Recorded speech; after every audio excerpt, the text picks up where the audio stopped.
The streets of New York in the mid-1972 were not the romantic backdrop of postcards. They were a fever dream of neon, grime, and shadows. At night, the rain-slicked asphalt reflected the chaos above, and somewhere in that restless city, a man named Travis Bickle drove his yellow cab through the insomnia. Martin Scorsese's Taxi Driver is often remembered as a neo-noir masterpiece, a portrait of urban isolation and moral decay. But what lingers beneath its celluloid surface is stranger, darker, and far more tangled than most viewers ever realize. This is not just a film about a man on the edge, it's a mirror to a city on the brink, a trigger for real-world violence, and a work of obsession for everyone who touched it. From an actor who lived his role until the lines blurred, to scenes that were altered under government pressure, to the eerie coincidence of a fictional assassination, inspiring an actual attempt on a president, the stories behind Taxi Driver are as dangerous as the city it captured.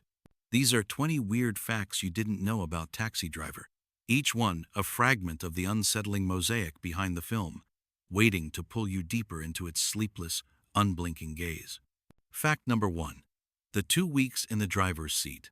Robert De Niro didn't just read Travis Bickle on the page, he became him. Before cameras rolled, De Niro applied for and obtained a real New York taxi driver's license. For 2 weeks, he clocked shifts across the city, often choosing the overnight hours when Manhattan's streets were at their most unpredictable. He ferried strangers through neighborhoods that matched the film's nocturnal grit, taking mental snapshots of the city's forgotten corners and the people who slipped through them. It wasn't method acting for the sake of publicity, it was immersion with a purpose. De Niro later admitted that much of Bickle's quiet menace came from observing passengers who never looked him in the eye, and drivers who carried more than stories in their glove compartments.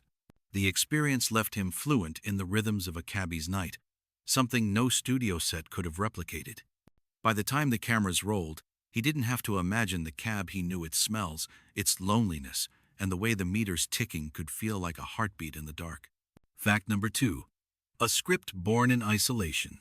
Paul Schrader's script for Taxi Driver didn't emerge from a polished writer's room. It was written in a haze of exhaustion and self-imposed exile.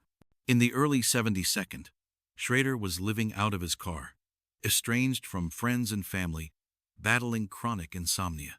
He wandered New York aimlessly at night, drifting into porn theaters just to be around other human beings. The loneliness metastasized into words, and over the course of just 10 days, he poured the first draft onto paper. Schrader described the script not as fiction, but as a kind of confession, a reflection of the alienation he felt, distilled into the figure of Travis Bickle. The script's voiceover, its clipped, diary-like sentences, came directly from notes he had written to himself during sleepless stretches. That rawness bled into the film's DNA. When Scorsese read it, he said it felt less like a screenplay and more like a wound. It's no accident that Taxi Driver vibrates with an authenticity that can't be manufactured. It was born from a real descent into the kind of solitude most people can't survive. Fact number 3.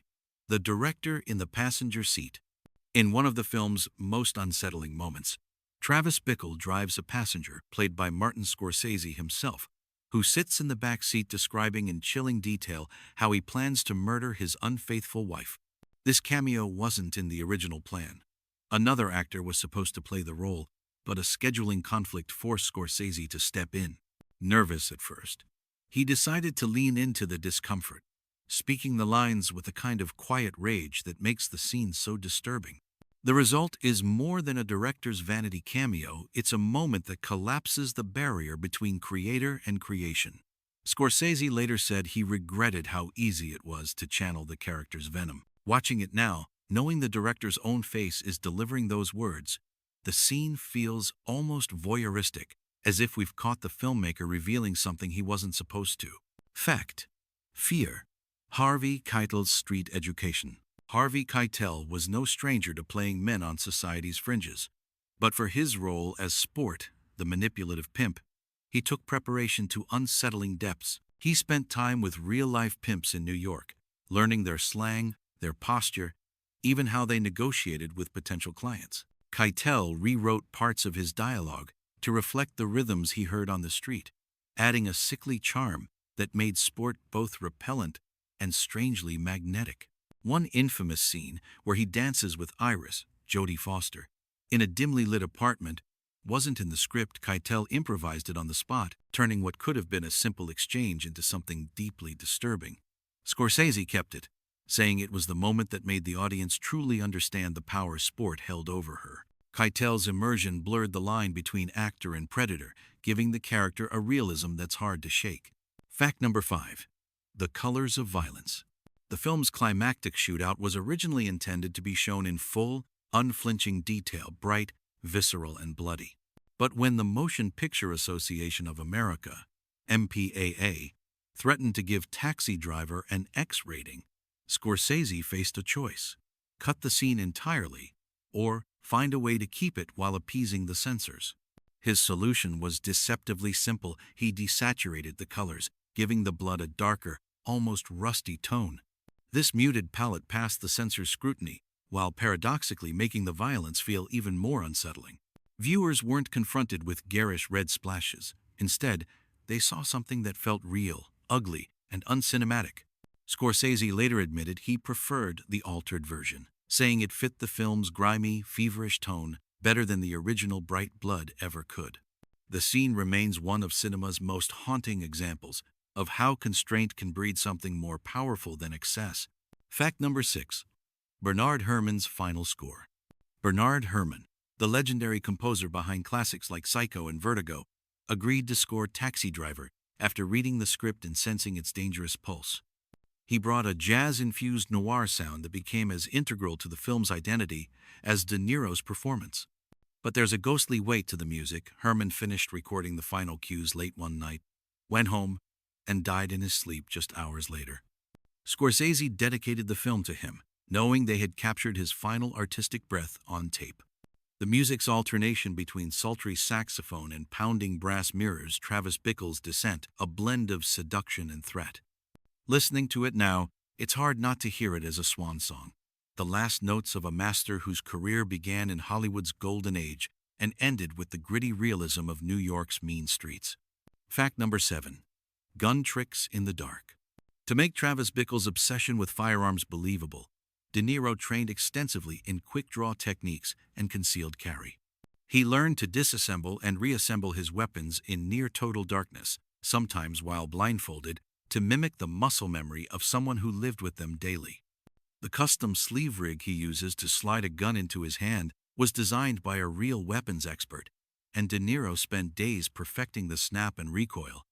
These details barely get a few seconds of screen time, but they deepen the illusion when Bickle talks about getting organized for violence.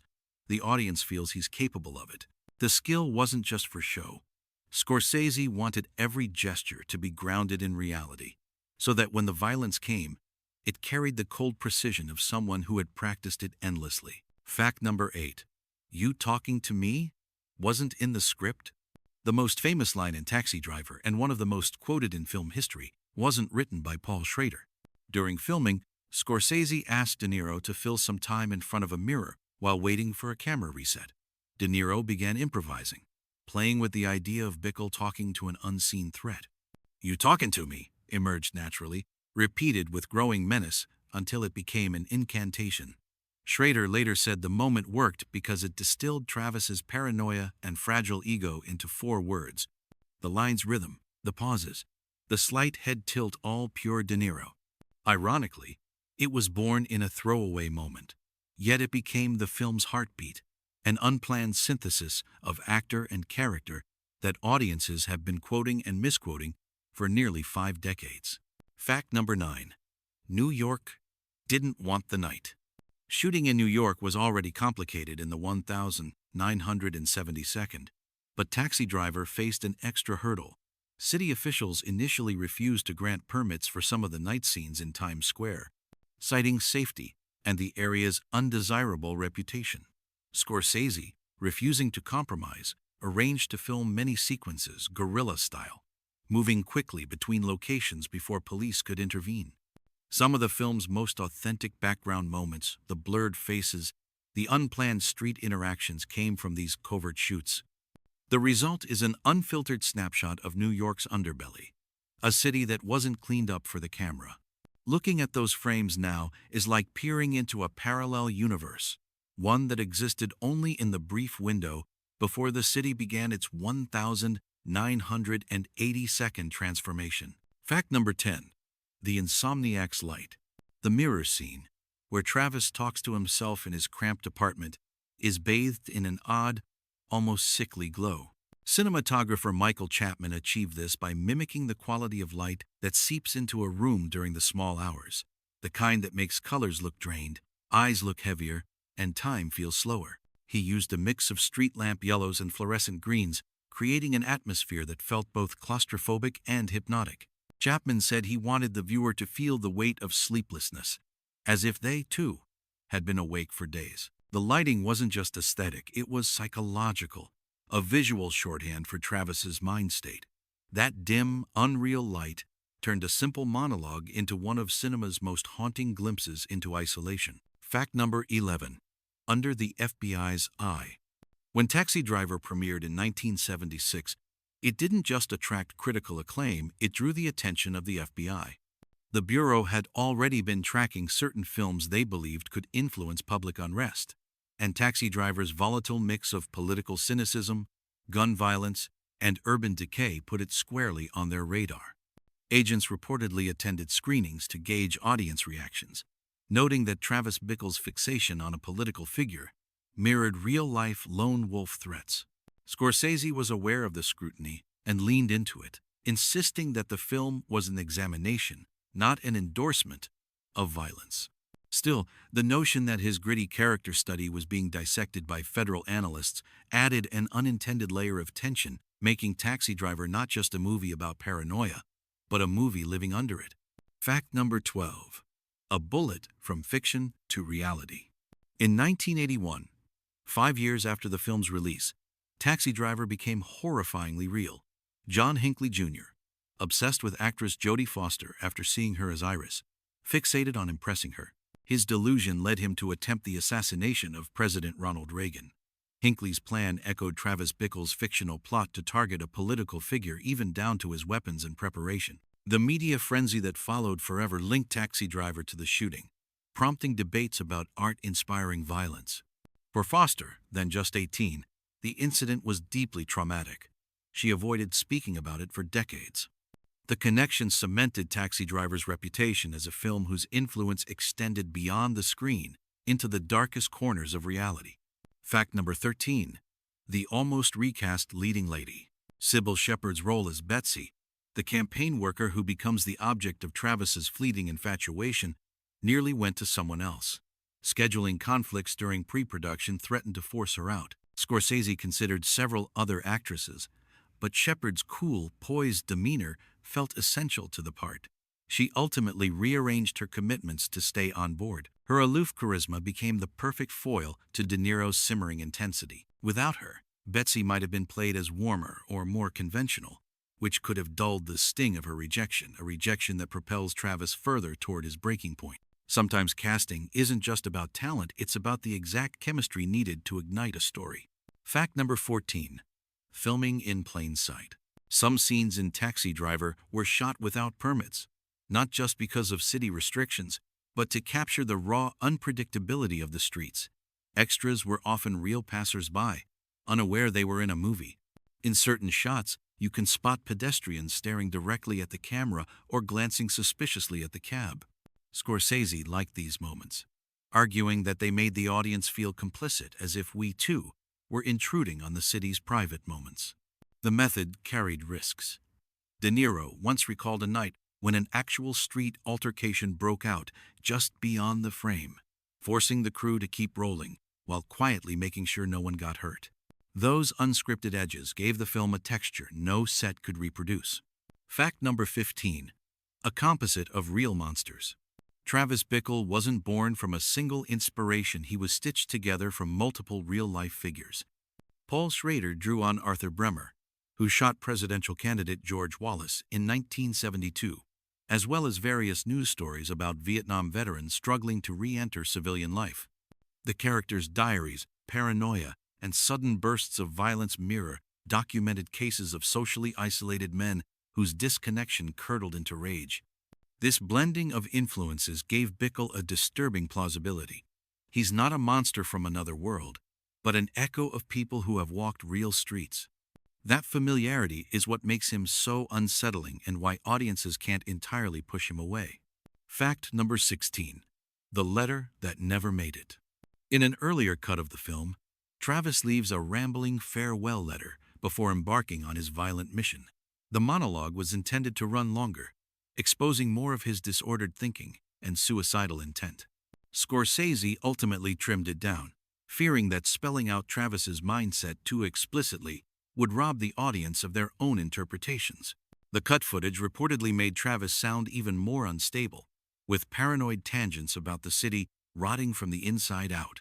Its removal left just enough ambiguity for viewers to project their own fears onto him, keeping the character's true motives in the shadows.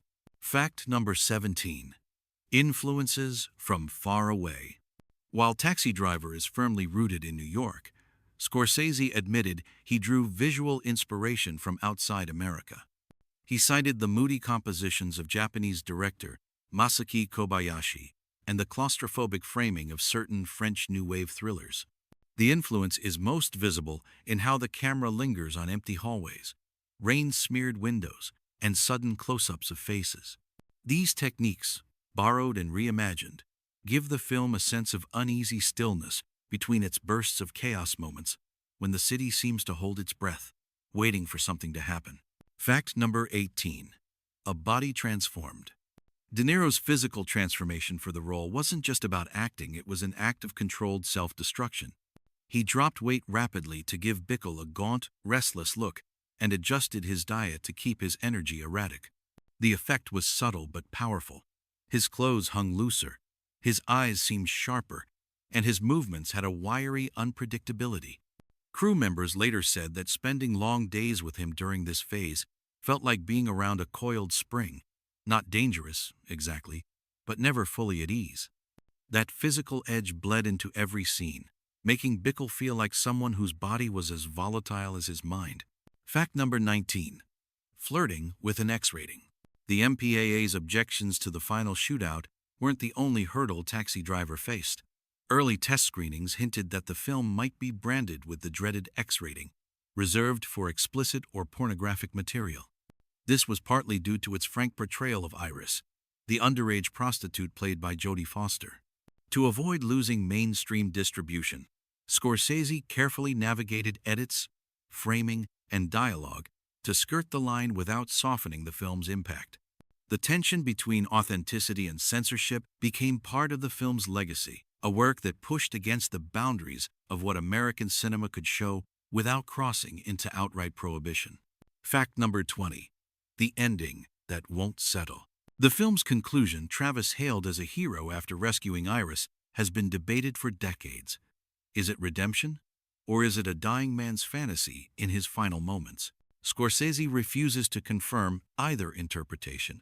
The last shot, with Travis catching Betsy's gaze in the rearview mirror before driving away, carries an almost subliminal jolt, a sudden flash of unease, as if something inside him has not changed at all. That ambiguity keeps Taxi Driver alive in conversation, a story that never truly closes. Whether you see him as a savior or a ticking bomb, the cab keeps moving, and the city never sleeps. Bonus fact: the scene that disappeared. Buried in the film's production history is a scene that no audience has ever seen outside of rumor. In this sequence, Travis Bickle attends a small political rally, blending into the crowd with his vacant stare.